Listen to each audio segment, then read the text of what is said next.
Welcome to ఏ9 TV ముందుగా headlines చూద్దాం. LB స్టేడియంలో జరిగిన బీజేపీ భాగ్యనగర్ జనసభ పాల్గొన్న నరేంద్ర మోదీ. కాంగ్రెస్ అధికారంలోకి వచ్చాక డబుల్ ఆర్ ట్యాక్స్ పై చర్చ సాగుతోందన్న ప్రధాని. Telangana R tax, Delhi R tax అని విమర్శ.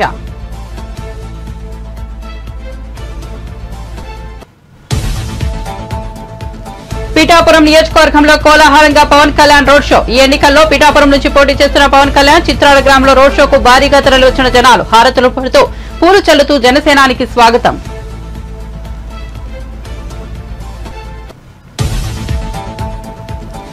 గన్నవరంలో ప్రజాగలం సభ. బోరున వర్షంలోనూ సభకు భారీగా తరలివచ్చిన జనాలు. చంద్రబాబు కూడా వర్షంలోనే ప్రసంగించిన వైనం.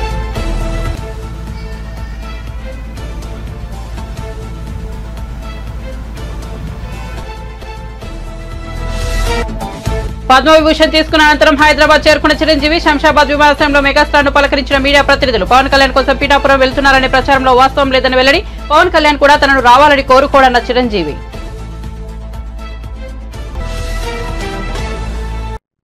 ఇక వార్త వివరాల్లోకి వెళ్తే తెలంగాణలో కాంగ్రెస్ అధికారంలోకి వచ్చాక డబుల్ ఆర్ ట్యాక్స్ పై చర్చ సాగుతోందని. ఒక ఆర్ తెలంగాణ అయితే 2 ఆర్ ఢిల్లీది ప్రధాని మోదీ అన్నారు. తాను ఎవరి పేరు చెప్పకపోయినప్పటికీ ముఖ్యమంత్రి వచ్చి వివరణ ఇస్తున్నారని. తెలంగాణ ఆర్ అంటే రజాకార్ అని పేర్కొన్నారు. ఈ డబుల్ ఆర్ కలిసి హైదరాబాద్ ను తెలంగాణను ఏటీఎం చేసేశారని ఆరోపించారు. రజాకార్ టాక్స్ ఎలా ఉంటుందో పాత బస్తీకి వెళ్తే తెలుస్తుందన్నారు. ఎల్బీ స్టేడియంలో జరిగిన బీజేపీ భాగ్యనగర్ జనసభలో ప్రధాని పాల్గొన్నారు. అందరికీ అక్షయ తృతీయ శుభాకాంక్షలు తెలిపారు. ఈ సందర్భంగా మాట్లాడుతూ తనకు హైదరాబాద్ చాలా ప్రత్యేకమని చెప్పారు. 4 जून को वोट जाता है। आप मुझे बताइए, क्या भारत करप्शन जैसी प्रॉब्लम के साथ आगे बढ़ सकता है क्या?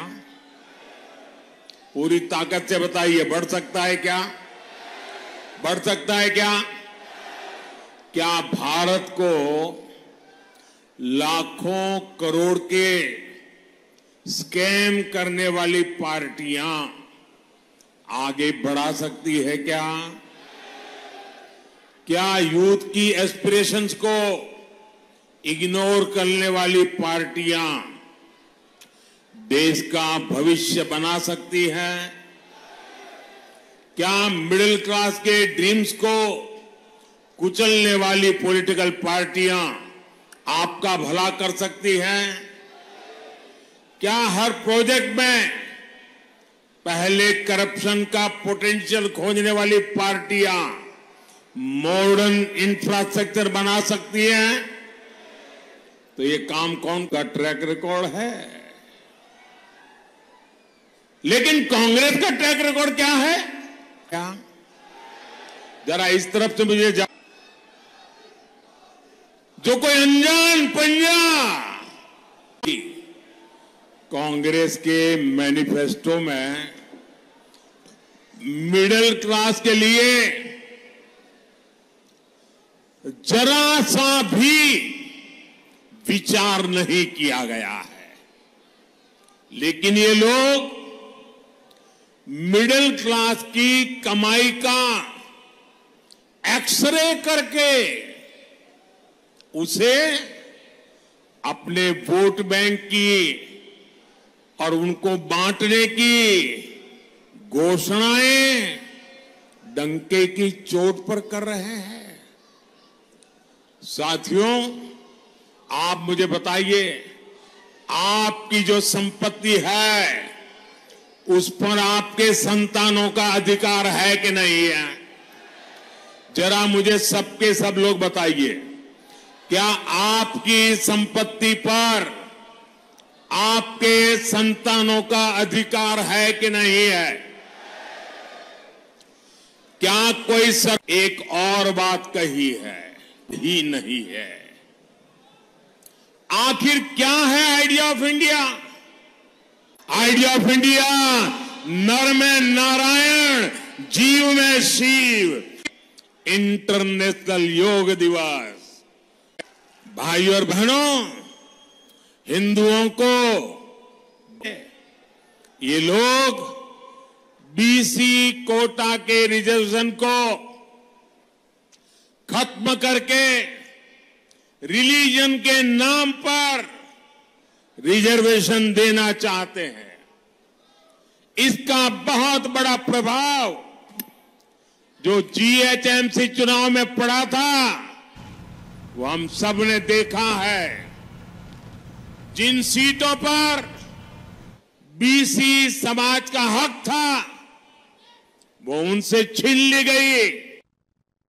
జనసేనాని పవన్ కళ్యాణ్ తాను పోటీ చేస్తున్న పిఠాపురంలో రోడ్ షో చేపట్టారు. చిత్రాడ గ్రామంలో పవన్ కళ్యాణ్ రోడ్ షో భారీ స్పందన లభించింది. జనాలు భారీగా తరలిరావడంతో రోడ్డు కిక్కిరిసిపోయింది. మహిళలు హారతులు పడుతూ పూలు చల్లుతూ జనసేనానికి స్వాగతం పలికారు. పవన్ తో పాటు ఈ రోడ్ షోలో పిఠాపురం టీడీపీ ఇన్ఛార్జ్ ఎస్వీఎస్ఎన్ వర్మ, కాకినాడ లోక్సభ స్థానం నుంచి జనసేన అభ్యర్థి తంగెళ్ల ఉదయ్ శ్రీనివాస్ కూడా పాల్గొన్నారు. ఈ సందర్భంగా పవన్ మాట్లాడుతూ పిఠాపురం నియోజకవర్గంలో ఉన్న సమస్యలు తనకు తెలుసునని, తాను గెలిచాక వాటిని పరిష్కరిస్తారని, పిఠాపురంను ఒక ఆదర్శ నియోజకవర్గంగా తీర్చిదిద్దుతానని హామీ ఇచ్చారు.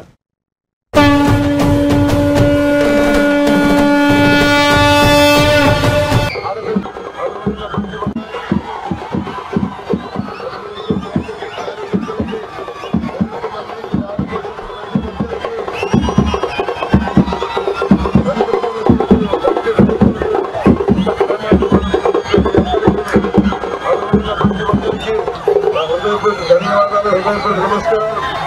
మన పిఠాపురం భవిష్యత్తు, ఆంధ్రప్రదేశ్ భవిష్యత్తు మన పిఠాపురం మీద ఆధారపడి ఉంది. మీరు బలమైన మెజారిటీ తోటి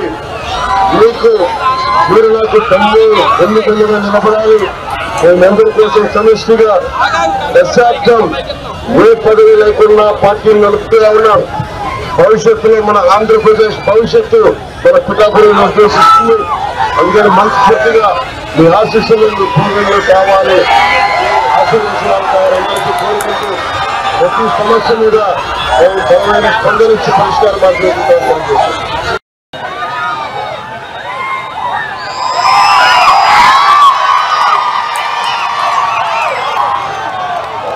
మన భవిష్యత్తు, పిల్లల భవిష్యత్తు కోసం మీరు ఓటేస్తుంటే ఒక్క 5 సంవత్సరాల కోసం ఆలోచించడండి. ఈ పెద్ద తరం కోసం ఆలోచించుకుంటేయండి. మనం ఏ కులం, ఏ ప్రాంతం, ఎవరైనా కాదు, మన పిల్లల భవిష్యత్తు కోసం దశాబ్దం నడిపారంటే పిల్లలు దృష్టిలో పెట్టుకోండి. మీరు ఊహించండి, 2047 పెట్టాలనుకుంటారు, 20 ఏళ్ళ యువకుడు అంటాడు. అప్పటికి ఉపాధి అవకాశాలు ఉండాలి, ఆ ల్యాండ్ ఆర్డర్ బాగుండాలి, ఆరోగ్యం బాగుండాలి, తాగునీరు అన్నీ మనకి ఈజీగా దొరకాలి. అందుకే నేను చేస్తుంది ఒక ఎన్నికల కోసం కాదు, ఒక తరం భవిష్యత్తు కోసం. ఒక తరం భవిష్యత్తు కోసం నిలబడితే తప్ప మనం ముందుకెళ్ళాలి. ఎందుకంటే ప్రతి ఒక్కరికి ధన్యవాదాలు తెలియజేస్తుంటే రాష్ట్రంలో తిరుగుతుంటే నాకు పిఠాపురం ప్రజలు ముఖ్యంగా మన ఏపీలో ఎన్నికల ప్రచారంలో భాగంగా సీఎం జగన్ గుంటూరు జిల్లా మంగళగిరి నియోజకవర్గంలో నిర్వహించిన సభలో పాల్గొన్నారు. మంగళగిరి పాత బస్టాండ్ ప్రాంతంలో నిర్వహించిన ఈ సభకు భారీ సంఖ్యలో ప్రజలు తరలివచ్చారు. ఈ సందర్భంగా జగన్ మాట్లాడుతూ మరో 3 రోజుల్లో కురుక్షేత్రం జరగనుంది. 5 ఏళ్ల భవిష్యత్తును పథకాల కొనసాగింపు నిర్ణయించే ఎన్నికలు పొరపాటున చంద్రబాబు కోటేస్తే పథకాలన్నీ ముగిసిపోతాయని, జగన్ కు ఓటు వేస్తే ఇప్పుడున్న పథకాలు కొనసాగుతాయన్నారు. చంద్రబాబును నమ్మడం అంటే కొండచెరువు నోట్లో తలకాయ పెట్టడమేనని జగన్ ఎద్దేవా చేశారు. సాధ్యం కాని హామీలను గుప్పించి మోసం చేస్తున్నారని ప్రతి ఒక్కరూ ఈ విషయం గుర్తుపెట్టుకోవాలన్నారు. రాష్ట్ర ప్రజల దీవెనలతో తన 59 నెలల పాలనలో గతంలో ఎన్నడూ చూడని మార్పులు తీసుకొచ్చినట్టు వెల్లడించారు. 2.70 లక్షల కోట్ల రూపాయలు బటన్ నొక్కి నేరుగా అక్క చెల్లెమ్మల కుటుంబాల ఖాతాలోకి జమ చేసినట్లు పేర్కొన్నారు. అలాగే 2.31 లక్షల ప్రభుత్వ ఉద్యోగాలు వచ్చాయని గుర్తు చేశారు. గత ఎన్నికల్లో ప్రకటించిన మేనిఫెస్టోలోని 99% హామీలు అమలు చేసిన ప్రభుత్వం తమదేనని పేర్కొన్నారు.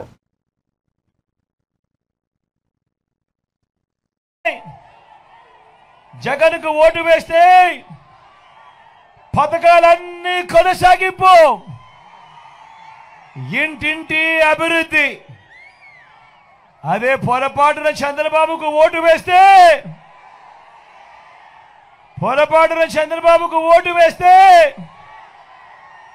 పథకాలన్నీ ముగింపు, మళ్ళీ మోసపోవటం. ఇదే చరిత్ర చెబుతా ఉన్న సత్యం. ఇదే సాధ్యం కాని హామీలతో ఆయన ఇచ్చిన మేనిఫెస్టోకు ఇదే అర్థం. పొరపాటున చంద్రబాబుకు ఓటు వేయడం అంటే, పొరపాటున చంద్రబాబును నమ్మటము అనంటే కొండ చిలువ నోట్లో తలకాయ పెట్టడమే అన్నది. ప్రతి ఒక్కరిని కూడా ముందుకు వేస్తే ఓ ఆర్బీకే వ్యవస్థ రైతులను లాయర్లకు కూడా ఈరోజు లా నేస్తం.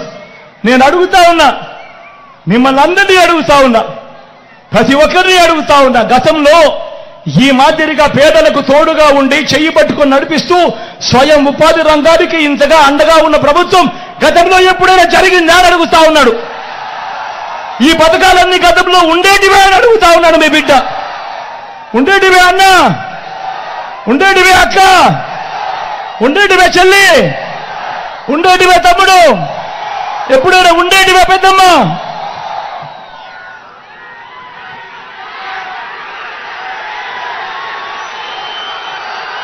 ఏ పేదవాడు అప్పుల పాలు కాకూడదు, ఏ పేదవాడు వైద్యం అందక ఇబ్బంది పడకూడదు, ఏ పేదవాడు వైద్యం అందక అప్పుల పాలయ్యే పరిస్థితి ఏ పేదవాడికి రాకూడదు అని మొట్టమొదటిసారిగా ఈ 59 నెలల కాలంలో గతంలో ఎప్పుడూ జరగని విధంగా ఈ రోజు ఆరోగ్యశ్రీని విస్తరించాం.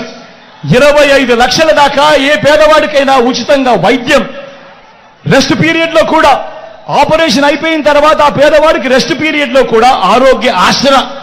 ఈ రోజు ప్రతి పేదవాడికి అండగా లెమ్మలు ఎక్కడికి బయటికి వెళ్ళినా కూడా ఇదే చంద్రబాబు నాయుడు గారు 14 సంవత్సరాలు ఆయన అధికారంలో ఉన్నా కూడా ఏ రోజు ఏ పేదకు గుర్తుకొచ్చే ఒక్క పథకము పెట్టలేదు అనంటే, ఏ పేదకు గుర్తుకొచ్చే ఒక్క మంచి కూడా ఆయన చెయ్యలేదు అనంటే ఆయన పాలన ఎలా ఉండేది అని చెప్పి ఒక్కసారి గమనించమని అడుగుతా ఉన్నా.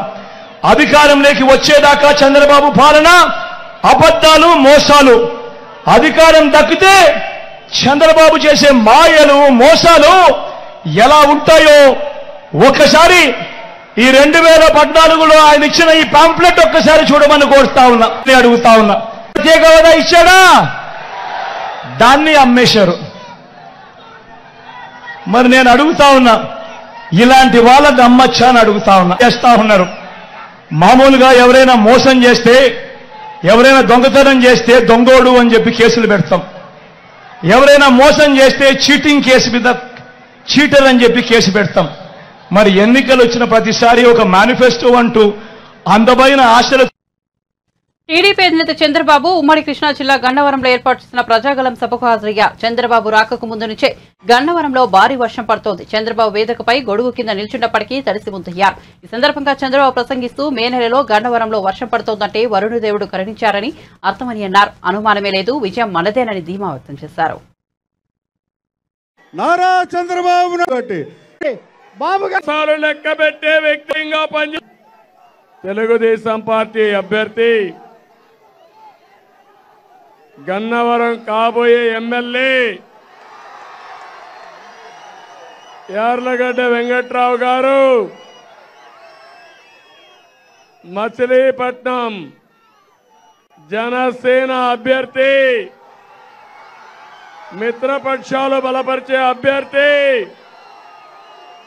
బాలశౌరి గారు వర్షంలో తడుస్తూ నాకు స్వాగతం పలికిన తెలుగుదేశం, జనసేన, బీజేపీ కార్యకర్తలు, నాయకులు, ప్రత్యేకంగా మా తెలుగింటి ఆడబిడ్డలు, వరుణదేవుడు మిమ్మల్ని చూస్తే భయపడుతున్నాడు. వర్షాన్ని లెక్క పెట్టుకోలేదు, ఎండలు లెక్క పెట్టుకోలేదు. ఒకే ఆలోచన, గెలిపే ధ్యేయంగా పనిచేస్తున్న మిమ్మల్ని నా గుండెల్లో పెట్టుకుంటానని మీ అందరికీ హామీ ఇస్తున్నా. 2 రోజులే, ఎల్లుండే చివరి రోజు ప్రచారానికి. 3 రోజుల్లో ఎన్నికలు అయిపోతున్నాయి. తాడేపల్లి ప్యాలెస్ లో ఒక సైకో ఉన్నాడు. గన్నవరంలో ఒక పిల్ల సైకో ఉన్నాడు.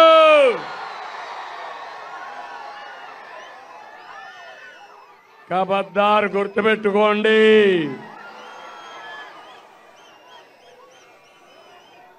తిన్నింటి వాసాలు లెక్క పెట్టే వ్యక్తి ఇక్కడ ఉండేవాడు.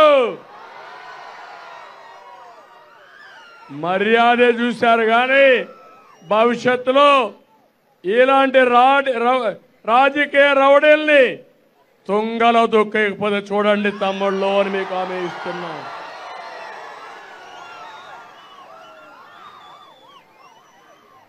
యార్లగడ్డ వెంకట్రావు చదువుకున్న వ్యక్తి,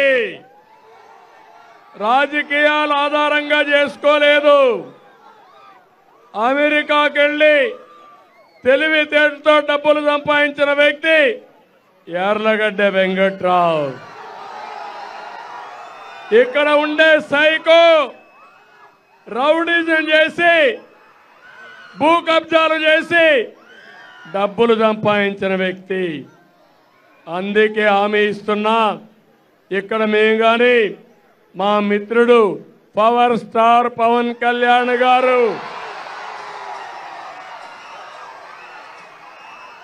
ప్రజలు గెలవాలి, రాష్ట్రం నిలబడాలి,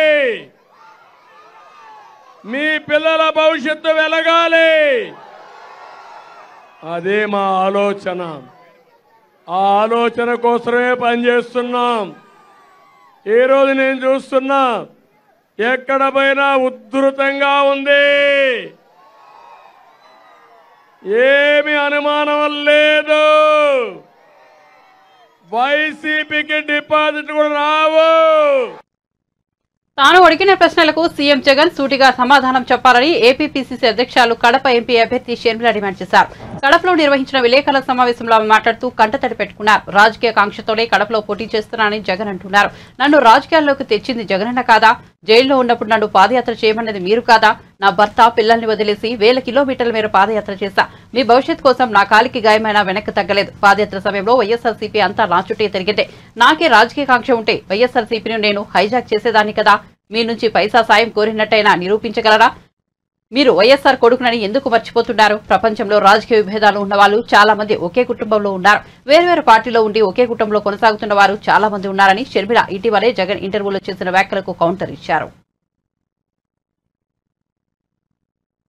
కోసం జగనన్న వస్తాడు, జగనన్న మేలు చేస్తాడు, రాజశేఖర రెడ్డి గారి రాజ్యం తెస్తాడు అని కాలికి బలపం కట్టుకుని తిరిగిన దాన్ని నేను కాదా? నా బిడ్డల్ని, నా కుటుంబాన్ని పక్కన పెట్టి రోడ్ల మీదనే నెలల తరబడి మీకోసం త్యాగం చేసిన దాన్ని నేను కాదా? ఆఖరికి నా కాలు ఇంజరీ అయితే కూడా అతి వేగంగా ఫిజియోథెరపీ చేసి మళ్లీ వెంటనే చేయాలి అని తాపత్రపడి చేసింది మీకోసం నేను కాదా? మరి నేను ఇన్ని త్యాగాలు చేసినా కూడా నాకు రాజకీయ కాంక్ష ఉంది అని మీరు అంటున్నారే, నాకే గనక రాజకీయ కాంక్ష ఉంటే నేను పొందాలనుకున్న పదవి, పోస్టు మీ పార్టీలో నేను మొండిగానైనా పొందగలను. వివేకానంద రెడ్డి గారి లాంటి వాళ్ళు నాకు అండగా నిలబడ్డానికి, నన్నే ఎంపీని చెయ్యాలి అని ఎంతో మంది మీ పార్టీలోనే ప్రయత్నించిన వాళ్ళు కూడా ఉన్నారు. వాళ్ళందరి అండా చూసుకొని నేను ఏ రోజైనా మీకు రిబెల్ చేశానా?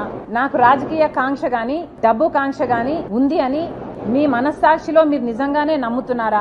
నాకు రాజకీయ కాంక్ష మీకోసం మీతో ఉన్నంత కాలం, మీరు ముఖ్యమంత్రి అయినంత వరకు నాకు రాజకీయ కాంక్ష లేదు, నాకు డబ్బు కాంక్ష లేదు. నేను ఏం చేసినా మీకోసం చేశాను, నేను త్యాగం అనుకొని చేశాను, నా అన్న కోసం అనుకొని చేశాను. మీరు ముఖ్యమంత్రి కావాలని, రాజశేఖర రెడ్డి గారి సంక్షేమ పాలన మళ్ళీ మీరు తీసుకొస్తారు అని నమ్మి చేసిన విషయం వాస్తవం కాదా? మన ఇద్దరము నమ్మే బైబిల్ మీద ఒట్టేసి నేను చెప్పగలను, నాకు రాజకీయ కాంక్ష గాని, డబ్బు కాంక్ష గాని, ఏ ఇతర ఆశ లేకుండా, ఆశించకుండా, ఏ ఒక్క రోజైనా మిమ్మల్ని ఒక పదవి గాని, ఒక పోస్ట్ గాని నేను అడగకుండా మీకోసం చేశాను, ఇది నిజం అని నేను బైబిల్ మీద ప్రమాణం చేయగలను. మీరు అదే బైబిల్ మీద ప్రమాణం చేసి నేను మిమ్మల్ని ఈ పోస్ట్ అడిగానని గాని, ఈ పదవి అని అడిగానని గాని మీరు ప్రమాణం చేయగలరా? నాకు రాజకీయ కాంక్ష ఉంది అని గాని, డబ్బు కాంక్ష ఉంది అని గాని మీరు రుజువు చేయగలరా? అసలు మనిషి మంచితనాన్ని గుర్తించడం రాజశేఖర రెడ్డి గారి దగ్గర నుంచి మీకు ఎందుకు రాలేదు? ఏదైనా ఒక లావాదేవీ కోసం, ఏదైనా ఒక లాభం కోసం ఆలోచన చేసే మనిషి కాదు రాజశేఖర రెడ్డి గారు. ఆయన బిడ్డను నేను, ఆయన హృదయానికి దగ్గరగా ఆయన మాటలు వింటూ ఆయన హృదయంలో హృదయంగా పెరిగిందని నేను. ఆయన ఆశయాల కోసం ఆయన ఏ రకంగా అయితే త్యాగం చేసే మనసు ఆయనకుందో ఆ రకంగానే నేను కూడా ఆలోచన చేయాలి, ఆ రకంగానే మీకు నేను సహాయపడాలి, అంత నిస్వార్థంగా మీకోసం నేను త్యాగం చేశాను, మీకోసం నేను నిలబడడం జరిగింది. ఎంత బహిరంగంగా రాజకీయ కాంక్ష వల్ల నెపోటిజం అంటున్నారే, రాజశేఖర రెడ్డి గారి రాజకీయాలలో ఉంటే వివేకానంద రెడ్డి గారు కూడా ఆయన పక్క రాజకీయాలలో ఉన్నాడు, రాజారెడ్డి గారు కూడా రాజకీయాలలో ఉన్నాడు, రాజారెడ్డి గారి భార్య మా జేజీ జయమ్మ కూడా రాజకీయాలలో ఉంది, సౌభాగ్యమ్మ కూడా రాజకీయాలలో ఉంది. అందరూ ఒక్కొక్క పదవి వాళ్ళ టైంలలో చేసిన వాళ్ళు, వాళ్ళంతా ఒకే జనరేషన్ కు చెందిన వాళ్ళు. జగన్మోహన్ రెడ్డి గారు నెపోటిజం గురించి మాట్లాడుతున్నారు, మరి ఆ టైంలో నెపోటిజం ఉన్నిందా? అమ్మా నేను పాలిటిక్స్ లోకి రావాలి అన్న కోరిక నాకు కాదు, కానీ మిగతా అందరికి చాలా మందికి ఉంది. ఈ పాప పాలిటిక్స్ లో షైన్ అవుతుంది, ఈ పాప నీకు బలం అవుతుంది, ఈ పాప పార్టీకి మంచిది అవుతుంది అన్న ఒపీనియన్ ను జగన్మోహన్ రెడ్డి గారికి వందల సంఖ్యలో చేస్తుంటారు. అమ్మ కూడా చేసింది. అమ్మకు కూడా జగన్మోహన్ రెడ్డి గారు నన్ను ఎంపీని చేస్తాను అని మాటిచ్చారు. తర్వాత అమ్మ అడుగుతూ వచ్చింది తప్ప ఎంపీని చెయ్యి అని నేను ఒక్క రోజు కూడా జగన్మోహన్ రెడ్డి గారిని నాకు ఈ పదవి ఇమ్మనని గాని, నాకు ఈ పోస్ట్ ఇ అని గాని నేను ఒక్క రోజు కూడా నా నోరు తెరిచి అడిగిన పాపాన పోలేదు. ఎందుకంటే నాకు తెలుసు ఆయనకి ఇష్టం లేదు అని. ఏదైనా అన్నకి ఇష్టం లేదులే, అన్న వదిలేద్దాంలే, అన్న అడిగాడు చేద్దాంలే, అన్న కోసంలే, అన్న అని పిచ్చి పట్టిన దాని మాదిరి నేను చేశాను. దానికి ఈరోజు అనుభవిస్తున్నా. అమ్మ చెప్పినప్పుడు కాదండి, అమ్మకి మాట ఇచ్చింది ఆయనే. అదే కదా ఆవిడ అడిగేది, మాట ఇచ్చావు కదా నిలబెట్టుకో అని ఆవిడ అడుగు. భూముల సర్వేలన్నీ పూర్తయి ల్యాండ్ టైటిలింగ్ చట్టం అమల్లోకి వస్తే భూ వివాదాల పరిష్కారం మరింత సులభతరం అవుతుందని ఏపీ రాష్ట్ర ప్రభుత్వ సలహాదారు సజ్జల రామకృష్ణారెడ్డి స్పష్టం చేశారు. ఎన్నికల్లో లబ్ధి పొందేందుకు చంద్రబాబు ల్యాండ్ టైటిలింగ్ చట్టంపై కావాలని దుష్ప్రచారం చేస్తున్నారని ఆయన మండిపడ్డారు. కేంద్రం తెచ్చిన ల్యాండ్ టైటిలింగ్ చట్టానికి నాడు చంద్రబాబు ప్రభుత్వమే పూర్తిగా ఆమోదముద్ర వేసిందని ఆయన గుర్తు చేశారు. ల్యాండ్ టైటిలింగ్ చట్టం అనేది భూ యజమానికి ప్రభుత్వం తరపున పూర్తి హామీ ఇవ్వడమే కానీ సజ్జల స్పష్టం చేశారు. విజయవాడలో ఏర్పాటు చేసిన విలేకరుల సమావేశంలో సజ్జల రామకృష్ణారెడ్డి మాట్లాడారు. నాడు టైటిలింగ్ చట్టానికి ఆమోదముద్ర వేసిన తెలుగుదేశం ప్రభుత్వమేనని, నేడు అదే పార్టీ ఈ చట్టంపై దుష్ప్రచారం చేస్తోందని ఆగ్రహం వ్యక్తం చేశారు. ఎన్నికల్లో లబ్ధి పొందేందుకు కోట్లాది రూపాయలు ఖర్చు పెట్టి ల్యాండ్ టైటిలింగ్ చట్టంపై టీడీపీ దుష్ప్రచారం చేస్తోందన్నారు.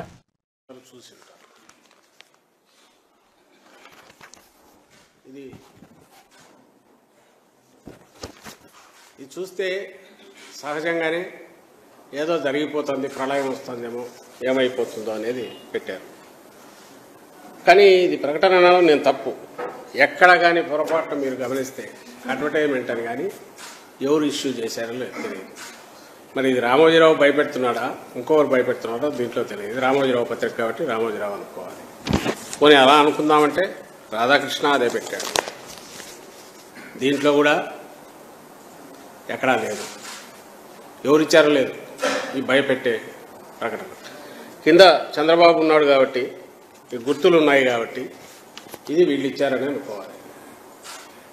ఏం రాశారంటే దీంట్లో మీ భూమి మీది కాదు, ల్యాండ్ టైటిలింగ్ చట్టంతో జరగబోయేది ఇదే, జగన్ దుర్మార్గ చట్టంతో కింద కొన్ని మళ్ళీ బాబుని రప్పిద్దామని అన్నారు. వీళ్ళ దిక్కుమాలిన దీనిల కోసం ఏ రకంగా ఎక్కడికి జారుతుపోతున్నారనేది చూడాలంటే ఇది ఒకటి. దీంట్లో ఇచ్చారు, ఇది జనరల్ పత్రిక ప్రకటన. ఎక్కడ కానీ ఎవరు ఇచ్చారో లేదు, అడ్వర్టైజ్మెంట్ అనేది లేదు. ఒక్క ఈ పత్రికలో మాత్రమే వాళ్ళ పాలసీ అనుకుంటా అడ్వర్టైజ్మెంట్ అని ఉంది, రాశారు. ఇష్యూడ్ బై తెలుగుదేశం పార్టీ అని ఇక్కడ ఉన్నారు. అంటే నేను దీంతోనే ఎందుకు మొదలు పెడుతున్నా అంటే, ఒకటి దీంట్లో ఉన్న కంటెంట్, వీళ్ళు మనుషుల పిశాచాల రాక్షసులు కూడా కాదు, ప్రజల జీవితాలతో ఎందుకు ఆడుకోవాలనుకుంటున్నారు, ప్రజల జీవితాలతో, రాష్ట్ర ప్రజల జీవితాలతో ఏమాత్రం ఎంతో కొంత ఆస్తి ఉన్నా, స్థిరాస్తి ఉంటే వాళ్లను భయపెట్టి భయభ్రాంతములు చేసి వాళ్ళు అనుకున్న రకంగా ఏదో సాధించాలనే దాంతో ఆ దుగ్ధతో ఇలా చేసినారని ఇక్కడ అర్థమవుతుంది. మీకే గమనిస్తున్నారు, తోడేళ్లు పైనంతా, కిందేమో కూటమి అధికారంలోకి రాగానే ల్యాండ్ టైటిలింగ్ యాక్ట్ చట్టం రద్దు, కింద చంద్రబాబు ఫోటో. వీళ్లకు సిగ్గు శరము ఉంటే, వీళ్ళు నిజంగా ఇది ఒక రాజకీయ పార్టీ అయితే ఇదే పద్ధతి ప్రజల్లోకి వెళ్ళడం. ల్యాండ్ టైటిలింగ్ యాక్ట్ అనేది ఏదైతే ఇప్పుడు వీళ్ళు అన్నట్టు నిజంగా రద్దు చేసేదైతే ఈ ల్యాండ్ టైటిలింగ్ యాక్ట్ బిల్లు పెడుతున్నప్పుడు ఎందుకు దాన్ని తెలుగుదేశం పార్టీ సపోర్ట్ చేసింది? At the cost of repetition మళ్ళీ నేను కొద్దిగా చూడండి, మీకు చూపాలి. ఎందుకంటే ఇది చూడగానే ఖచ్చితంగా ఫోన్లు వస్తున్నాయి, ఏమో జరిగిపోతుంది, ఏమో జరిగిపోతుంది, ఏమో జరిగిపోతుంది. దీనికి శిక్ష వేయాలని కూడా ప్రజలు ఆలోచించాలి. ఇంతటి అబద్ధాలు, ఇంతటి పైశాచికత్వంతో అడ్డగోలుగా అబద్ధాలు, విష ప్రచారం, భయాందోళనకు గురి చేసి భయభ్రాంతులను చేసే దానికి దిగజారితే అది కూడా మళ్ళీ ఒక అడ్వర్టైజ్మెంట్ అని రాసుకోవడం కూడా లేదు. ఇది నైతికంగా ఇంకో రకంగా అంత అది చాలా పెద్ద మాట. వీ కాంట్ ఎక్స్పెక్ట్ ఇలాంటి దిగజారుడు బురదగుంటలో లేదా సెప్టిక్ ట్యాంక్లో పడి దొర్లుకునే చంద్రబాబు నాయుడు కానీ ఆ ముఠా కానీ వాళ్ళకి అంత అదేదో పెద్ద. తాను రాజకీయాలకు అతీతమని పద్మవిభూషణ్ గ్రహీత మెగాస్టార్ చిరంజీవి అన్నారు. శుక్రవారం ఆయన ఢిల్లీ నుంచి హైదరాబాద్ చేరుకున్నారు. భారత రెండో అత్యున్నత పురస్కారాన్ని అందుకున్నారు. హైదరాబాద్ చేరుకున్న చిరంజీవిని శంషాబాద్ విమానాశ్రయంలో మీడియా పలకరించింది. ఈ సందర్భంగా ఆయన మాట్లాడుతూ తాను రాజకీయాలకు అతీతంగా ఉంటానని చెప్పారు. తాను తన తమ్ముడు పవన్ కళ్యాణ్ కు మద్దతుగా పిఠాపురం వెళ్తున్నాననే ప్రచారంలో వాస్తవం లేదన్నారు. పిఠాపురానికి తాను రావాలని కళ్యాణ్ కోరుకోడన్నారు. కళ్యాణ్ బాబు ఎప్పుడూ బాగుండాలని, జీవితంలో అనుకున్నది సాధించాలని కోరుకుంటానన్నారు. మా తమ్ముడు రాజకీయంగా ఎదగాలని మా కుటుంబం మనస్ఫూర్తిగా కోరుకుంటోందన్నారు. స్వర్గీయ ఎన్టీఆర్ భారతరత్నకు అర్హులు అన్నారు. కూటమి ప్రభుత్వం వస్తే ఎన్టీఆర్ కు భారతరత్నపై ఆలోచన చేయాలని కోరారు.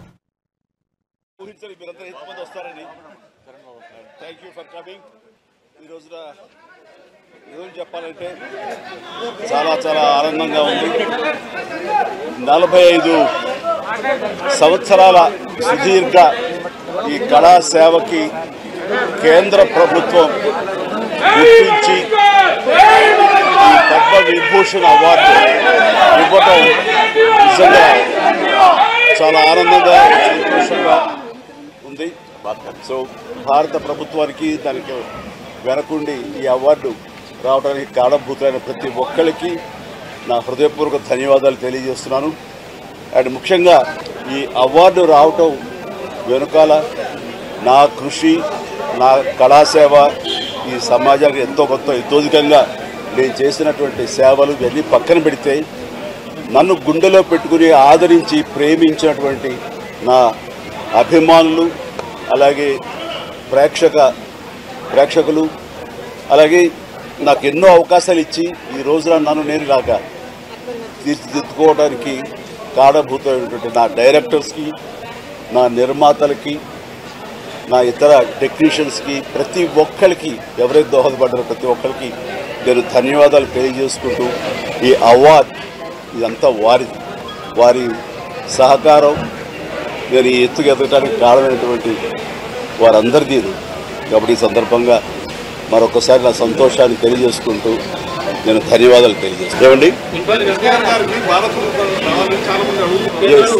నిజంగా ఇది వారికి ఎంతైనా రావడం సముచితం, రావాలని నేను కూడా మనస్ఫూర్తిగా అభిలషిస్తున్నాను, రావాలని కోరుకుంటున్నాను.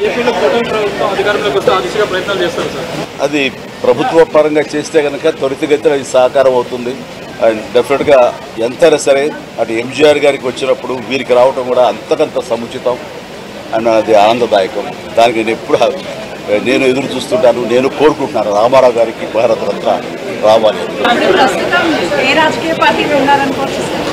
నేను రాజకీయంగా అతీతంగా ఉన్నాను అనుకోవచ్చు. తర్వాత పిఠాపురానికి నేను వెళ్ళటం లేదని అది ముందుచ్చేది. ఇది మీడియాలో మీరు ఎందుకో స్పెక్యులేట్ చేశారు, అది మీరు పెంచి పోషించారు దానికి సమాధానం చెప్పాల్సిన అవసరం నాకు లేదు. నేను వెళ్ళటలేదు. బాబు మా కళ్యాణ్ బాబు దాన్ని రమ్మని ఎప్పుడూ కోరుకోలేదు. నా కంఫర్ట్ వదిలేస్తాడు. అండ్ తను బాగుండాలి, తన జీవితంలో అనుకున్నది కోరి సాధించాలన్న అభిలషిస్తాను. నేను ఆశీస్సులు అందజేస్తాను. దానికి నేను తనతో పాటు నేను ఉన్నాను అని చెప్పేందుకు మొన్న ఒక వీడియో బయట ఇచ్చాను. అండ్ ఖచ్చితంగా మా తమ్ముడి యొక్క అభివృద్ధిని, మా తమ్ముడు రాజకీయంగా ఎదగడానికి ఎప్పుడు మా కుటుంబ సభ్యులు మేము మనస్ఫూర్తిగా మనసావాచ కోరుకుంటాం. బులెటిన్ ముగించే ముందు హెడ్లైన్స్ మరోసారి చూద్దాం. ఎల్బీ స్టేడియంలో జరిగిన బీజేపీ భాగ్యనగర్ జనసభలో పాల్గొన్న నరేంద్ర మోదీ. కాంగ్రెస్ అధికారంలోకి వచ్చాక డబుల్ ఆర్ ట్యాక్స్ పై చర్చ సాగుతుందన్న ప్రధాని. Telangana R tax, Delhi R tax అని విమర్శ.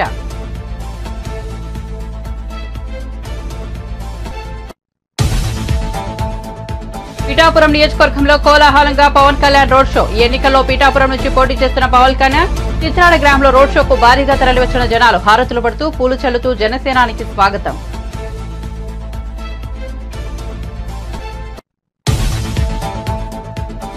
గన్నవరంలో ప్రజాగలం సభ. బోరున వర్షంలోనూ సభకు భారీగా తరలివచ్చిన జనాలు. చంద్రబాబు కూడా వర్షంలోనే ప్రసంగించిన వైనం.